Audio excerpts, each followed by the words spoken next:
Hi there, everyone. Okay, we are from RMS. Next slide. My name is Russell Thomas, and I've been at RMS about 3 years, give or take. I come to the organization with a background in data science at a regional bank, PhD work in computational social science, and before that, high-tech enterprise, R&D, marketing, manufacturing, bachelor's of science in electrical engineering and management. Chris? My name's Chris Voss. I've been at RMS for about 7 years. Closer to the mic. Been at RMS about 7 years. Been working on our cyber risk model since the outset. I have a background in mathematical modeling, particularly in the context of natural catastrophes. So I have a master's in risk and environmental hazards and a bachelor's in physical geography, both from universities in the UK, as you can probably tell from my accent. So, as Russell mentioned, we do cat modeling. And for many of you in the audience, when we say those words, this might be what comes to mind. However, unfortunately today, we won't be spending the next 45 minutes checking out different designs of denim jackets for cats and that sort of stuff. Instead, what we'll be talking about is catastrophe modeling, which is a field within mathematical modeling focusing on quantifying the risk associated with rare, severe phenomena, things like hurricanes, earthquakes, floods, pandemics, and of course, cyber attacks. What we have on this lovely slide here, back one please, Russell. It's just an example of some realistic but synthetic hurricane tracks from our North Atlantic hurricane model. So I'll pass over to Russell. So when we say rare catastrophic events, one of the features of this talk is going to be some Seinfeld memes. I think we would all agree this particular episode where Frank Costanza fell backwards on a little Fusilli Jerry statue and ended up in the proctologist office as a very rare, very catastrophic event. So as we mentioned, Russell and I focus on cyber risk modeling, but this is just one of a whole suite of different catastrophe models that RMS builds. Our firm builds everything from North Atlantic hurricane models to European flood models, Asian earthquake models, and terrorism, pandemic, and of course, cyber risk models. So our primary clients sit within the insurance sphere. This little slide here just kind of gives an overview of the insurance value chain, starting from individual companies who, if they want to buy insurance, will speak with insurance brokers. They'll get a policy off an insurance company, but those insurance companies typically don't want to. Those companies don't want to hold all the risk on their balance sheet, so typically they interact with reinsurers to shift some of that off. And you can see the flow of risk from left to right here. Now, RMS as a company provides risk quantification tools and services throughout this value chain. In the context of cyber risk, we're primarily on the sort of right-hand side, insurers, reinsurance brokers, and reinsurers themselves. So what do we actually mean by risk? Well, very simply, risk is often defined as being the product of likelihood and impact. Now, in our context, impact actually means the direct financial losses experienced by companies that unfortunately are on the bad end of a cyber incident. Now, on the right-hand side here, you can see some of the types of impacts that are considered by our modeling. You can see everything from lost revenue that occurs during an incident. So, of course, as we know, when a bad ransomware incident occurs, often that means that a company can't operate at 100%. So we'll be quantifying that sort of thing. Quantifying forensics costs, incident response costs, some kinds of fines, notification costs and ransom payments and that sort of thing. However, what we don't quantify is things like post-incident upgrades, loss to share value, and this sort of thing. And that's primarily because these are the sorts of losses that are not covered by insurance contracts in the cyber insurance sphere. Next, please. So as a result, we really focus on incidents that are above a particular severity threshold. We're really only interested in stuff that causes realized financial pain to companies, not so much about other kind of incidents that perhaps network security folks are concerned about, intrusions that they want to follow up, etc. But we're really interested in if it results in a financial loss, we're interested. If it doesn't, not so much. Next, please. And as part of this, we model a diverse range of different types of cyber incidents, everything from data breaches to ransomware attacks, wipers, cloud outages, and this sort of thing. And each of those different, what we would call sub-perils of cyber, have different likelihoods and different associated financial losses. And of course, depending on what type of company we're talking about, a small company versus a large company, the likelihoods might be different. Depending on what industry we're talking about, the likelihoods also might be different. Next, please. Okay, a quick show of hands. Does anybody here work in the insurance industry, cyber risk? Okay, interesting. Anybody here do risk modeling as a business as opposed to, okay. So what I want to contrast here in this next series of slides is how the different perspectives of risk vary and overlap, but are significantly different. And that's really critical to understand how we approach modeling and how it may be different, especially from the enterprise. So if you're a risk manager in an enterprise, essentially all risks, all bad things that can happen to your business are important. So if you get hit with a really bad event, causes big financial losses or big reputation damage, you've got to go in front of your board or something, that could be a catastrophe as you define it. But from a population standpoint, if you're the only organization get hit by that, the population, or the people that look at populations like governments and regulators, they may not see this as an extraordinary event. It's bad for one, but not necessarily for the population. But if you start seeing events hitting many organizations essentially or roughly in the same time, especially the same type of attack and attack severity, now we've got a population level catastrophe. Now, it's critical to understand that insurance companies view and manage cyber risk in the context of a portfolio. That's how they decide what the premiums are going to be and what the rules for coverage are going to be, how much capital to allocate, and how to even acquire reinsurance and report to regulators. So portfolios have boundaries, who's in and who's out. Portfolios have rules of coverage in terms of conditions, and even every customer is going to buy different levels of coverage. So while a single insurer may look at the population and sort of take that advantage perspective, they're always looking at a subset.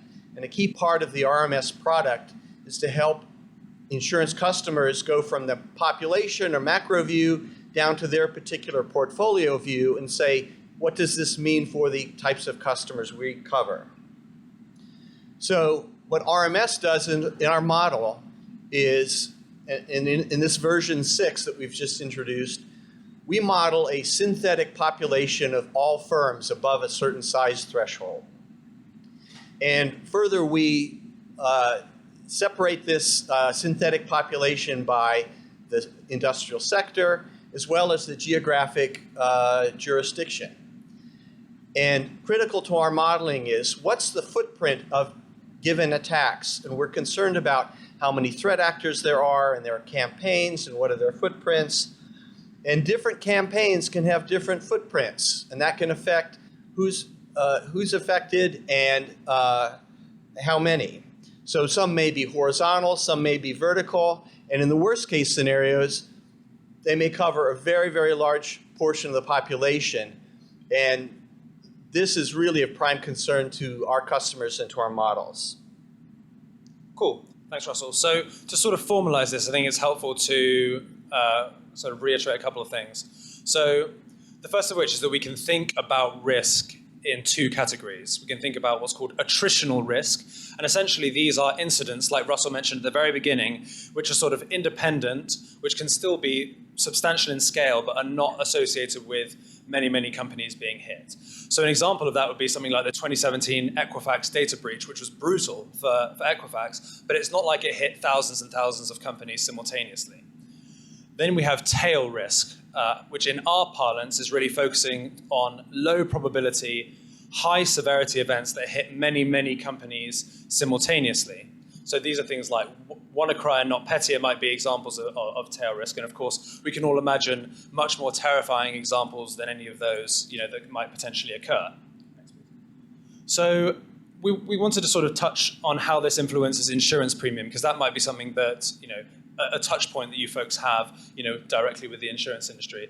And so insurance premium really is covering the average loss or the mean loss that your company might experience in a given year. And this includes both attritional and tail risk. So on the right-hand side, I've got a very super simplified example of an imaginary company. And let's say an insurance company comes up with a $10,000 technical premium. Now, a technical premium essentially is defined as being the amount they're charging directly to cover the losses that you might, the claims that you might bring. It doesn't include profit or other sorts of costs. So next one, please, Russell. So again, these numbers are made up, but hopefully it will help us follow through. So the attritional component you can see here is about $7,500. And the way that this might be computed, again, this is a simplification, is that you might take the mean loss that the company might experience conditional on an incident. So given that they've experienced an incident, on average, what's the dollar cost? And then what you do is you combine that with information about the likelihood of that happening or the probability of that happening, in this case, 5% for easy numbers. And then you get what's a probability weighted loss, which in this case is $7,500. But that only covers the attritional component, those sort of independent events. What you also need to consider is the tail component, which is often called the catastrophe load. And this is then considering, okay, what about all those events which might hit loads of companies simultaneously? In this case here, our example is saying that on average, if our company gets caught up in one of those events, that the loss is going to be $250,000 on average. But there's only about a 1% chance in a given year that this company gets caught up in this. And when we do the probability weighted loss, we get 2,500, sum them, and we get 10,000. Next, please. So one thing that we thought is kind of useful to mention is that Russell spoke about the different scales of risk and what's catastrophic in the eyes of an enterprise versus the eyes of an insurance company or the eyes of a population. And it's worth mentioning that for an individual company, you could imagine that perhaps a brutal double extortion event might be the worst case scenario, right? Where all of their commercially confidential information gets stolen, personal information that they have gets stolen and leaked, and at the same time their operations grind to a halt because everything's encrypted. Horrendous. However, due to the scaling properties of double extortion, those sorts of attacks might not be the drivers of population-level catastrophe risk. It might be something like a wiper that is just rolled out through a worm or something like that instead. And ultimately, depending on the angle at which you're approaching risk management, you might be concerned about certain types of incidents over others. Next, please. So before we really get into the meat of the presentation, we thought it'd be helpful to really spell out what catastrophe models in particular, our cyber risk model, does and what it doesn't do. What it does is assesses the likelihood of different loss outcomes. We're not trying to make predictions of exactly what will happen. Now, to use a simple, maybe appropriate analogy in Las Vegas, if we imagine a dice, what our model is saying is that the dice has 6 sides, and each side has 1/6 probability of it being rolled. What we're not saying is that the next roll is going to be a 2. If we did know that, then we wouldn't be here, and we'd be in the casino instead. What else does it do? Well, what it really tries to aim to do is to capture the key drivers of risk. What we're not trying to do is reflect all of the complexity of the real world, all of the huge depth of technical complexity that you're all super aware of, and all the complexity of decision-making of threat actors. Ultimately, we're trying to identify what is really driving risk. And ultimately, this comes back to the fact that all mathematical models are simplifications of the world. They are helpful decision-making tools, but they're not supposed to reflect all of the ugly details of the real world. And finally, what our models do is they complement expert judgment as a decision-making tool. They're not supposed to replace humans because, as I mentioned before, these models are simplifications, so we need expert judgment on top of it. Some people might think that the output is too high, too low, etc., etc. So now that we've sort of laid the groundwork of that, we'll move on to our first lesson, which is the benefits of causal risk modeling. Yes, please. So a causal model is a model that represents the causal or mechanistic relationships in a system. On the flip side, statistical models are models that reflect the mathematical or statistical relationship between different variables. Next slide, please. So here we have a toy example of a statistical model that you might use in the context of cyber risk. So this follows a very popular framework, the frequency severity framework. So on the left-hand side here, we have a probability distribution showing the likelihood of a company experiencing an incident. Here you can see there's like a 75% chance that it doesn't experience an incident, just over 20% chance that it experiences one incident, and a small percentage that it hits 2, 3, or 4 incidents. And then on the right-hand side, you have the severity side, which basically says, given that a company has experienced an incident, what are the range of potential dollar loss outcomes and their associated likelihood? So on the right-hand side, that's a probability density function. So essentially where the curve is highest, you're sort of most likely to see an outcome. But we can see that all the way down to very large numbers, there's a chance that the loss plays out this way. One thing that these kinds of models are good for is when you have a lot of data, but what they're not very good for is trying to quantify very, very extreme outcomes that you haven't observed. If I want to ask the question, what's the likelihood that next year 25% of companies get nailed with a wiper? This sort of model can't help me because we haven't observed anything like that in the past. We need to use different techniques. Pass over to Russell. Yeah, so just to underline that last point, I want to share a brief story, conversation I had 2008 or 9 with a famous security consultant, keynote speaker, and is that 15 minutes? Did you just wave 15 minutes? Thank you. Scared me. So anyway, he was arguing against the possibility of ever quantifying low probability, high magnitude loss. His argument was, if you take infinitesimal probabilities against incredibly large numbers, your margin of error, you can end up with any result. So he was just trying to dissuade me and other people from going down that path. So coming back to our Seinfeld meme, how would you, or any of you, estimate the likelihood, probability, the risk associated with this particular loss event? Well, I would challenge you to take a standard statistical model of frequency and severity and apply it to this. It's very hard to get off the ground and have any credible information. So what we at RMS do in our version 6 model is we model a synthetic world that has all of the key elements, firms, software, vulnerabilities, campaigns, threat actors, and we connect them in a mechanistic or causal chain. So in this case, if we wanted to include this, we'd have to have a threat actor of the type Kramer. And Kramer would have to have the capability of building weird things like little statues. And his attack pattern would be leaving that statue on the ground where somebody might fall on it. And then the causal mechanism is, how is somebody like Frank, the potential victim with vulnerability here, likely to fall? And if he falls, what's the likelihood that he's going to fall in a particular way that he's going to have to visit a proctologist? So to go a little bit deeper into this synthetic world, as Russell described, we here are really trying to call out, as I mentioned earlier on, the key drivers of risk in the cyber kind of risk ecosystem. So here what you'll see is components, everything from individual threat actors that we spawn that have various different characteristics, size, skill, motivation, etc. Things like software, different kinds of software that exist with different market share and what kinds of companies use those pieces of software. Vulnerabilities, of course, which are crucial to understand, and the rate at which those vulnerabilities spawn and their characteristics, and of course, what their exploitation kind of characteristics look like. But then also things like the different ways in which threat actors can gain initial access into corporates, right?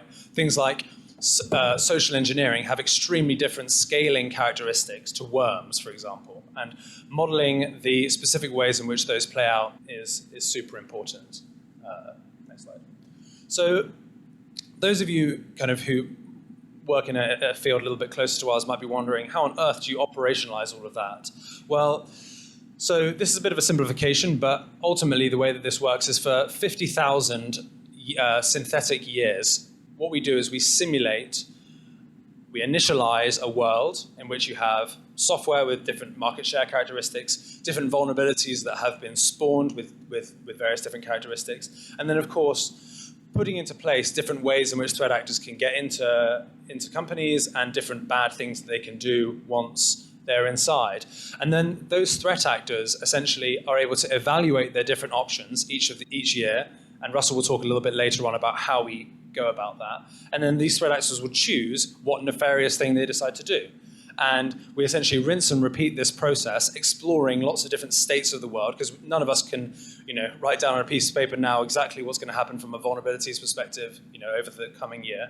So we need to explore a broad range of potential outcomes. And once you repeat this process, essentially what happens is you get synthetic attacks occurring, some of which are much larger in scale than others. Anything else you want to add? Yeah, just those of you who might be familiar with epidemiological models of infectious disease, especially across a network or a geography, similar structure. Those models take the bacteria point of view or the virus point of view, and the hosts, the susceptible hosts, are sort of provide the backdrop for the virus to move around. So in this case, the threat actors take the primary active role in decision-making and determine what campaigns happen. And firms and enterprise, by their policies and practices, more or less determine the environment in which they operate. Cool. So as you can imagine, building this sort of model as opposed to a statistical model is a huge amount of work, both from a time, effort, and data requirements perspective. So why on earth did we put ourselves through all of that? Well, as we mentioned earlier on, it's our firm belief that you cannot robustly quantify extreme cyber risk through simple statistical models. And through this kind of model that we've described, extreme events are emergent from this particular model. And the reason why that's the case is you will get years inside of this 50,000 year simulation where you might have an extremely large, skilled, and aggressive threat group who are operating in a year in which there are a slew of very, very high severity, broad-reaching vulnerabilities. And it's essentially the superposition of many bad things occurring at once that ultimately can result in catastrophic activity. There's also a bunch of other different benefits. I think really importantly is that assumptions in this sort of model can be directly interrogated by domain experts. If a domain expert wants to ask, how do you consider patching? And how do you consider that some companies are slower at patching than others? If you ask that question to the statistical model that we mentioned at the beginning, that question doesn't make any sense. There's no notion of patching inside of that model whatsoever. Whilst in the context of a causal model such as our own, you have particular components that are directly addressing that sort of phenomenon in real life, and you can make sure that you are capturing the process in a robust manner, both from a quantitative and a qualitative perspective. Do you want to add anything else? Okay, let's just move on next. Yeah, so we're kind of taking a little longer than we'd hoped, but so good news on empirical data. So there's a lot of good news, I think, on the empirical data front. I think it's things like the frameworks that MITRE have produced, things like the attack, CAPEC, and defend frameworks, for us have helped absolutely enormously in terms of providing a common language to describe different phenomena, but also as a way to be able to homogenize data from different sources. If you've got source A and source B, both tracking threat actor activity, and they're describing, persistence technique, lateral movement techniques, all these sorts of things, using the same language, for us, that makes things a million times easier. So this is really great. Next. I think incident data is becoming much more readily reported. In the past, things like data breaches were, pretty commonly reported due to regulatory reasons. But I think more and more companies are becoming less ashamed of announcing that they've experienced a ransomware incident or other kinds of incidents like that. And for us, more data results in better models. And just quickly, regulatory influence, Securities and Exchange Commission, privacy reporting requirements are all, and obviously the European requirements are all positive here. And from our standpoint, our customer standpoint, we look forward to more of this being more comprehensive. Cool. On top of that, there's a whole series of publicly available and extremely well-structured data on vulnerabilities. To some extent, also on exploits. I think there's still perhaps some work to be done there. But again, that's incredibly useful from our perspective. Next. I think something else that we really want to call out is the substantial body of really high-quality, statistically robust work that sort of is out in the literature. Big shout outs to the folks at Scientia, but also folks at Verizon and various other different reports. I think this sort of information, really is positive for the discipline of cyber risk quantification in general. Just historical context. Some of you maybe have been around in the industry long enough to remember cost of a data breach reports by an organization beginning with the letter P. So we have significantly advanced beyond that. And then finally, there's some really great work that's going on in the broader community, where there are very talented, dedicated professionals putting their, data science, statistics, and I guess cybersecurity knowledge together to put together products such as the EPSS, which is the Exploit Prediction Scoring System. This is super interesting, both from our perspective at the macro level, but I think also for, practitioners as providing, valuable insights to the probability of individual exploits being, of individual vulnerabilities being exploited to help with things like prioritization, a big improvement over the CVSS severity system. So all of this foundation of data was really a prerequisite for us to even consider this sort of model. Certain areas we definitely feel, are a little bit more tractable with current data than others. I think we're very comfortable with where we are with things like software, vulnerability spawning, patching, the costs of individual attacks, as well as the mechanisms around initial access vectors. And the flip side, there's some not so good news. So in general, in this arena, we're always going to be suffering with relatively short time series compared to natural phenomena like earthquakes and floods and so on. So even if you can collect 20 or 30 years of data, really only the last 10 years and sometimes 5 years is applicable, because then you have an environment that's more or less consistent with where you're operating today. So we are constantly having to go through data analysis and data evaluation process with any empirical data source as to how far back in time we go and how we make use of that. And of course, as we look forward, the dynamic nature of what we're dealing with is crucial. I'll just mention an area of my own work in modeling high-level financial theft from banks, which was a very active area for certain nation states 3 to 5 years ago, but those nation states have shifted to cryptocurrency thefts. So one of the things we have to evaluate in a practical sense is if we're going to be putting out a model that our customers are going to be using for the next year, how much do we anticipate things that may be in the process of changing? Will the prevalence of ransomware continue for the next 12 to 18 to 24 months, so the same as it has? Now, crucially, there's still struggling for information around incidents, especially breaking down the loss event into categories that we can use. What's publicized is not always the most important or the most useful. And the biggest gap of all is information about threat actors. And I'll just give a shout out. I had some conversations over the last couple of days and put out over Twitter proposing a project, collaborative project, around modeling threat actor capability, evolution, and change. So if anybody is interested in getting involved with that, think of it as sort of like an attack framework, but focused on threat actors, not from a threat intel point of view, not indicators of compromise and TTPs, but their organizational capabilities and their value chains. So come up and see me afterward.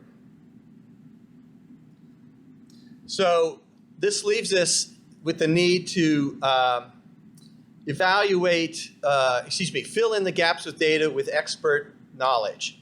So we mentioned here threat actors, and one area I worked on was how do threat actors make decisions around campaigns given the options available? I just got the 10-minute notice, so I'm going to pick up the pace a little bit. I hope that's okay. So we're going to walk through a simplified example from the end result backwards. So the end result we have in our choice model is choice probabilities. Here, 6 campaigns are available to this threat actor, and what we end up here with choice probability, and a random draw is made based on those probabilities to the campaign choice. And the choice probabilities here are simply the normalized outcome scores. So how do we get the outcome scores? And how do we come up with 6 campaigns? Well, in this particular case, it's 3 initial access vectors, cross product with 2 particular attack types, execution techniques. So we've got ransomware, data exfiltration, and 3 different ways of getting into the population. And given their weighted attractiveness, that determines the outcome score for each. Now, weighted attractiveness is sort of where the magic happens here. We need to discern the relative attractiveness of firms to these different types of an attack. So a firm that's highly attractive to a ransomware person is not necessarily as attractive to a different attacker, or even the same attacker if they're trying to exfiltrate a bunch of confidential health information.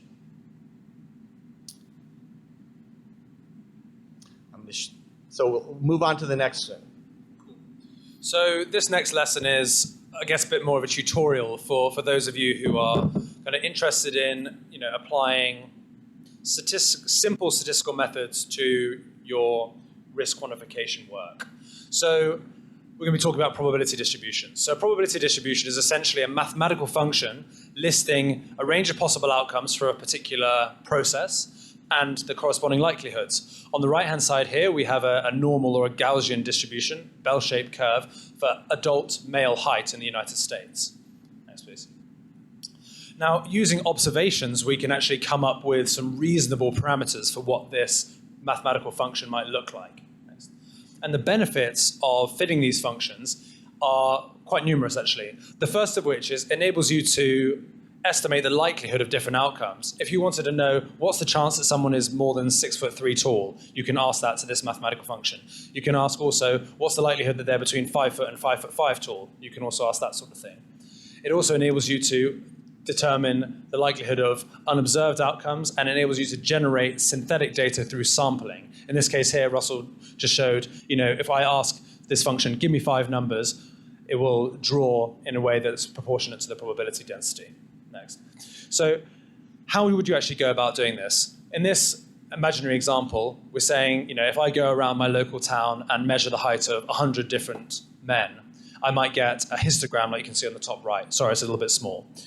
And if I was thinking, okay, what sort of probability distribution do I want to fit to this? There's lots of different considerations that I might want to make, but one of them should be, what is my prior knowledge about this particular process? You can see in the histogram it's bimodal, meaning it has 2 humps. However, having lived as a human for a number of years, I know that actually, in general, there's a sort of a smooth spectrum of height, and there's not a valley of height in the male population. So we're going to choose a unimodal distribution next. So in order to actually fit this, there's a lot of different tools that can really make your life easy. We use various different languages in our team. I quite like Julia. And what you can see here is you can fit that red line on the right-hand side with just a single line of code. It's not too terrifying. There's, of course, a rabbit hole that you can go down from the statistics perspective. But just to start getting familiar with this sort of stuff, there are a lot of tools out there that can really help. Now, there's a question of how good a job did I do? And there are a whole bunch of diagnostic plots that you can do, which are pretty straightforward to follow. But I'm running out of time, so I'll pass the baton over to Russell again. So a huge lesson that we learned through our experience in modeling, the iterative process of looking at the data, generating the model, looking at the output, is our definition of tail risk. What drives that curve, whether it's in the critical area or not so critical area, is threat actor capabilities. So I want to give you a window into this process and how we arrive there. And one critical factor in this tail risk is, what is the addressable population for any attack? So the addressable population for the NotPetya attack was huge because it was a wormable Windows vulnerability, and therefore it could spread very widely. So what factors determine that addressable population? So obviously attacker strategy, exploit capability, products they're going after, and their coverage in the population. And I want to skip to the bottom, which are interdependencies between vulnerabilities if they exploit multiple vulnerabilities. A given attack may exploit 2, 3, 5, maybe even more vulnerabilities, conditional on the victim that they run into. If those relationships are or logical relationships, that expands their market, gives them options. But if those are and relationships, those are points of failure, because if any vulnerability, any exploit in that sequence of ands fails, the whole sequence fails. So we believe that attackers, when they're defining their attack strategy, either by conscious planning or by experience, essentially assemble their attack strategy to try to come up with an addressable population which fits their goals and their capabilities. So one lens on this is the initial access vector of worms. So here we've modeled just the behavior of worms and what proportion of the population that they would be able to access. And you can see, and this is an example of a sub-analysis within our broader simulation. You can see the vast majority of worms are down in the 20% range. So what's interesting is this range above 50%. This is the worst case of the worst case. And this slide here, it's a bit of an eye chart, but this is a diagnostic output from our simulation where we look at, in detail, the characteristics of these simulated attacks in the far part of the tail. So we went in and estimated, well, how prevalent are multiple vulnerabilities, cross-OS vulnerabilities? Are they wormable or not? And we created our own simulated world of these. And this helps us evaluate, are these assumptions realistic? Does this correspond to what anybody has said from an expert opinion? And we can go back and refine that. So I'm not going to read all of these points, but this iterative process about, well, how bad can things get? What does it take for an attacker to really attack a very high portion of the population led us to not only produce the quantitative output, but the reasoning behind why this is relatively rare, more rare than some Cassandras might be claiming. Cool. So almost wrapped up. We thought, we've been speaking about doom and gloom, so we thought we'd share what some of the output of our modeling is in terms of how bad can bad be. So we can ask the question of our model, what are the characteristics of the most rare and broadly hitting events? So here we're talking about stuff that we think has a less than a 1% chance of happening next year. You can also say it has less than a 1 in 100 chance of happening next year. So our model suggests that about 9.4% or greater firms are likely to experience an incident from a common cause. This is sort of in the realm of our worst case. And we think this is most likely to be driven by worms. There's also a chance of supply chain attacks on very, very large vendors. And we think the payload is very likely to be wipers, partly because of the threat actor motivation, on the state-sponsored side, but also because ransomware attacks typically have, on the sort of business side for the threat actors, they need to process a large number of transactions. Whilst a wiper, it's possible for you to just drop it and walk away. And over back onto Russell. Last point. So I've been in this business for quite a while. 2007, I presented to an angel investor group incubator with a bright idea of a research agenda, investment opportunity for quantifying information security risk and making it financially material to executives. And I got blank stares and polite nods. And then I invited myself back again. I said, I want to give another presentation because I want to get something going. And they said, I think our calendar's full here. But I kept going. And I know people in this room and people in the audience watching on YouTube have been on this journey for similar time periods. 2022 is a different time. We wanted to have a whole bunch of corporate logos and organization logos of all the people participating in this world now, some of the people here in this room. I kind of feel like we're in a golden age of risk quantification and information security. There are so many more participants now. There are so many more good platforms and initiatives, academic conferences and resources. So if anybody's interested in getting involved with this for a start, I'd be happy to talk with you. If anybody's been in it for a while and you want to up your game or get more involved, be happy to talk. Last but not least, this event in the ground truth track is evidence of how far this community's come in the past 15 or so years. So I told my UK colleague Chris that the American audience was very active in asking questions and engaging in conversation. So now is your opportunity to do this as we get our microphone set up.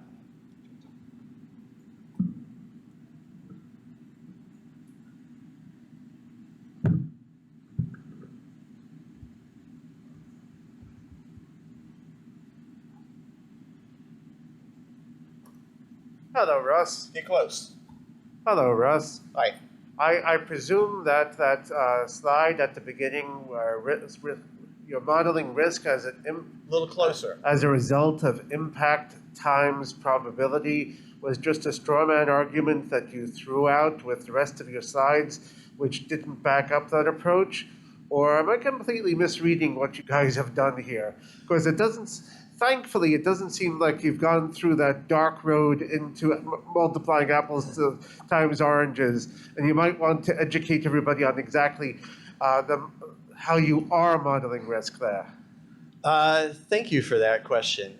So if everybody understood it, he was saying we introduced one of the early slides, risk is likelihood times impact or severity, and that seemed in contrast to the rest of things we're doing. So in the early 2000s, there was a lot of, I will say, expert commentary driving people to do quantitative risk modeling using that simplistic formula alone and trying to get you to think about every single asset and every single vulnerability and applying that formula to every single one.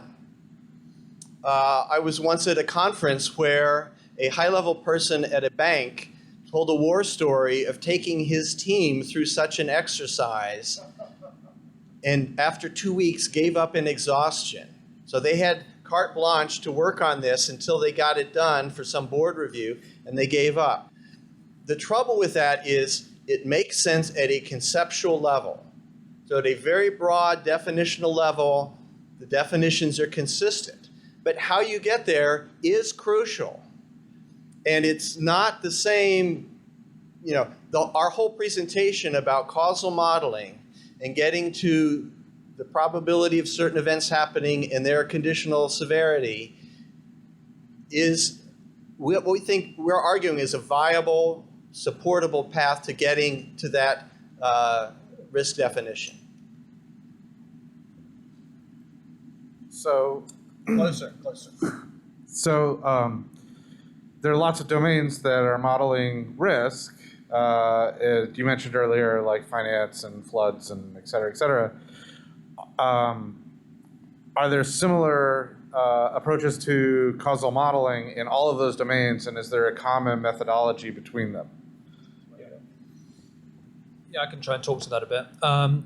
So I think there are certainly overlaps in that the process of trying to create a broad range or a broad catalog of scenarios of bad things that could happen and associated likelihoods, I think is common across the board. We described, our methodology here for something like a hurricane model. What they do is they have a model that spawns low pressure systems inside of the North Atlantic and kind of tracks how they, intensify. For earthquakes, they have models on, for different fault probabilities and these sorts of things. So there's, I think, at a very high level, this notion of having a catalog of bad things that can happen, and then you combine that with the economy or an insurance portfolio to see how it comes out. However, of course, in the context of cyber, what is very different is where you've got the human decision-making angle, right? We often talk about how, you could build the most perfect synthetic world of vulnerabilities and, software, etc. But your assumptions about how threat actors make decisions ultimately is going to be what's driving, the likelihood of really bad things happening. So I think there are certainly areas of commonality, but having a man-made risk, I think, adds an additional level of uncertainty that is perhaps not in place for those natural catastrophe models. Anything else you want to add? Yeah, terrorism risk modeling, which is something that RMS does, is the closest analog, and they use similar approaches, not identical, but similar.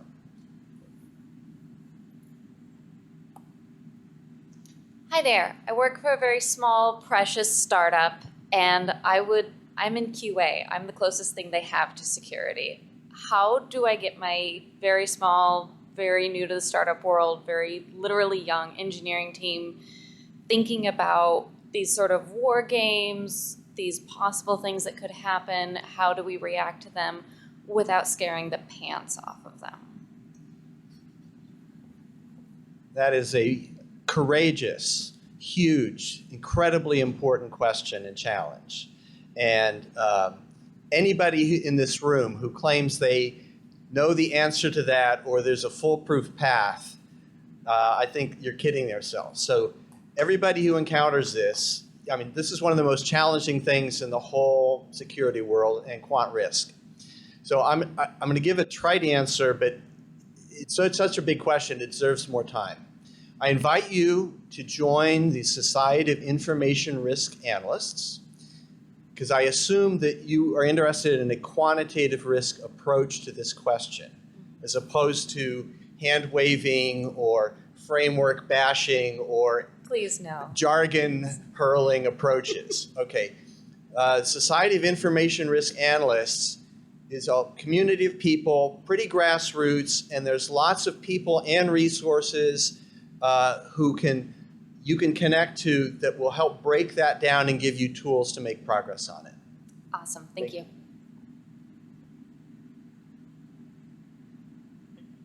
Thank you for the presentation. So you were mostly, it looks like, looking at sort of a large population from the perspective of insurers and things like that. I'm wondering if you've had any experience with how well this kind of causal modeling would or wouldn't work for a company trying to predict catastrophic events happening specifically to them, for instance, to decide whether or not to invest in some sort of barrier to, or how much they should be paying for insurance, things like that. Very good question, very forward-looking, because that's the next logical, well, I won't say the next. It is a logical progression for firms like ourselves and models like this. I will say the transition between population perspective and a firm specific, or even a value chain, which is sort of an in-between thing, is tricky from a technical and evidence, how much granularity. You notice in here, we abstract attacks into two phases, initial access and everything else.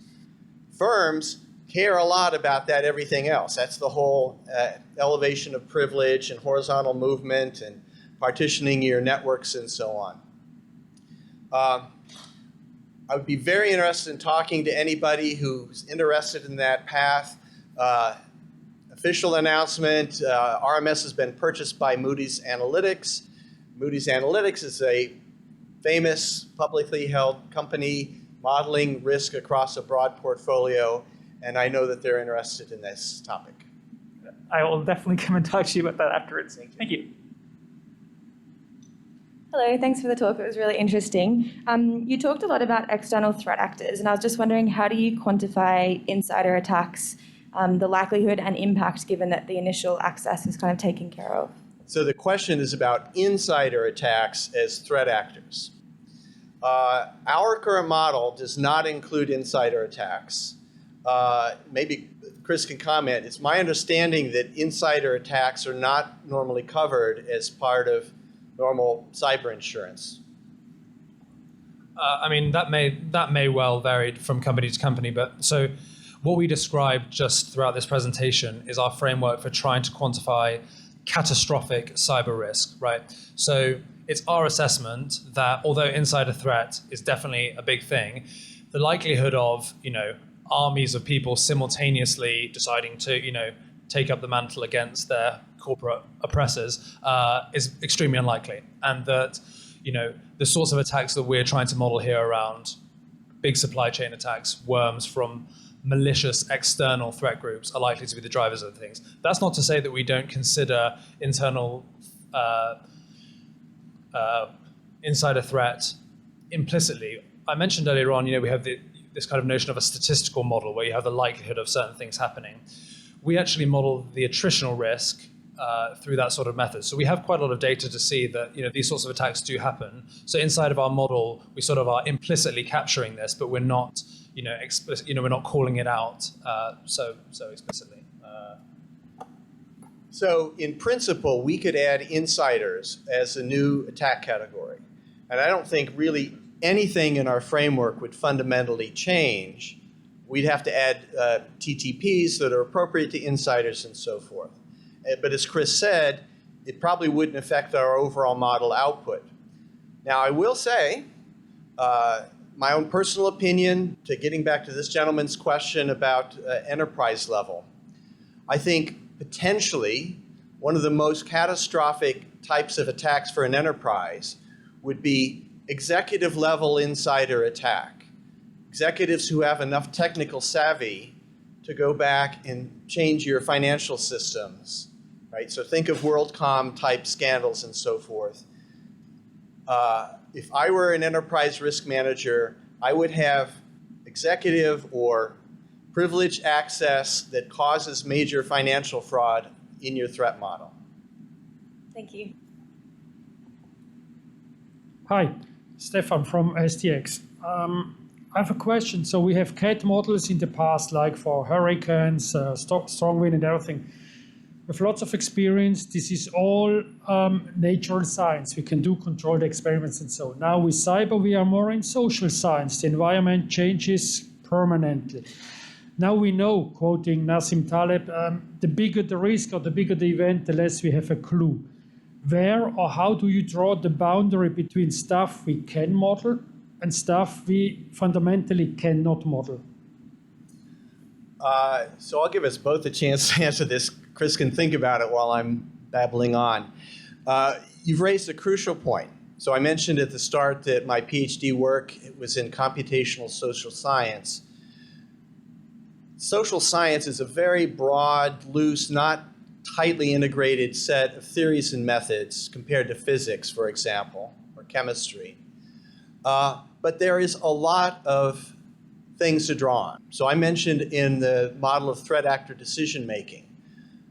That draws upon consumer choice, firm investment, so-called maximization of subjective expected utility and so forth. So we can apply these, especially in narrow contexts. We define a context of certain human behavior. For example, peer influence. To what extent do threat actors think through their own ROI versus they just follow the crowd, or they follow on the habits of what somebody else does, or they acquire a tool set from the dark web and start trying it until it doesn't work and they do something else. So there's a fairly good body of knowledge and methods and theory to inform that. Now the trick is, as you said before, and this is a matter of expert professional judgment, at what level do we apply this? How granular do we get? Is it better just to treat this as a, random dice throwing because we don't know a lot of details and there's so much uncertainty? Or can we treat it as, a rational decision-making process where the agents have a lot of information and they might even make strategic choices in a game theory sense? So I'm going to trick my opponent and I'm going to fake this and do that. So that's my answer. Chris? Yeah, I guess I'll just give some maybe slightly broader comments, which I think that ultimately, however good your model is, there needs to be an acknowledgement, I think, of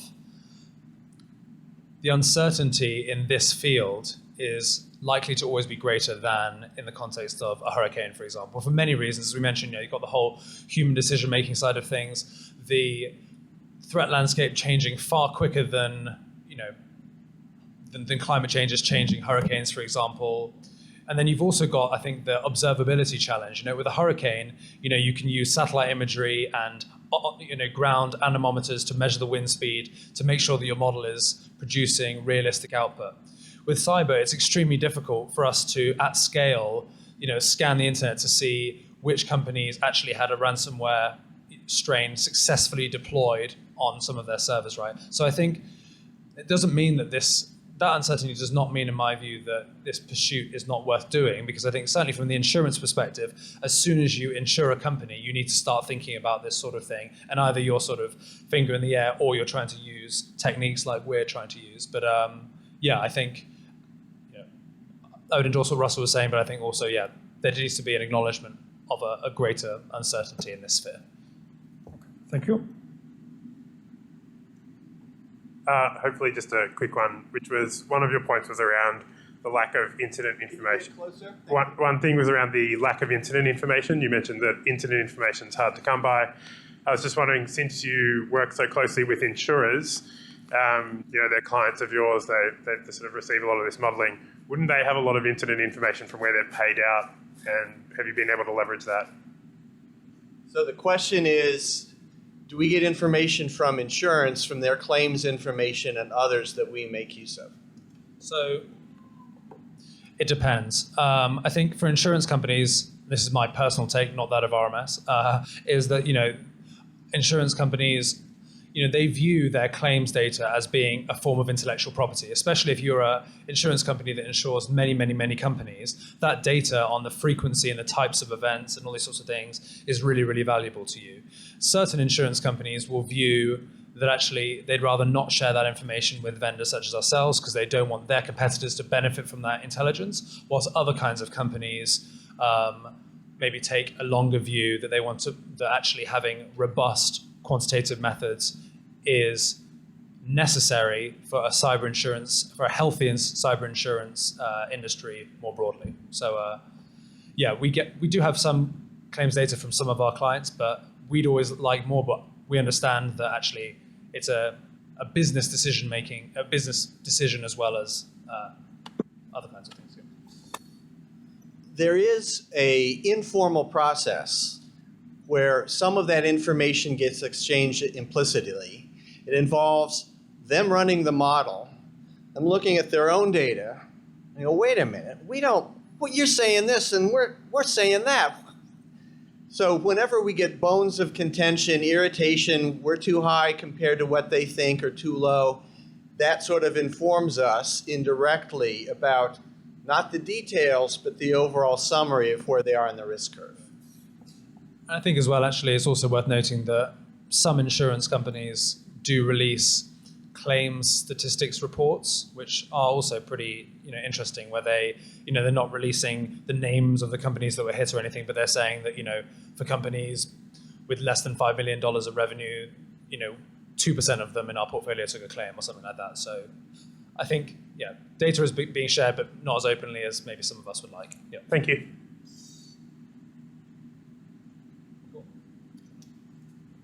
All right, I think that's a wrap. Thanks, everybody.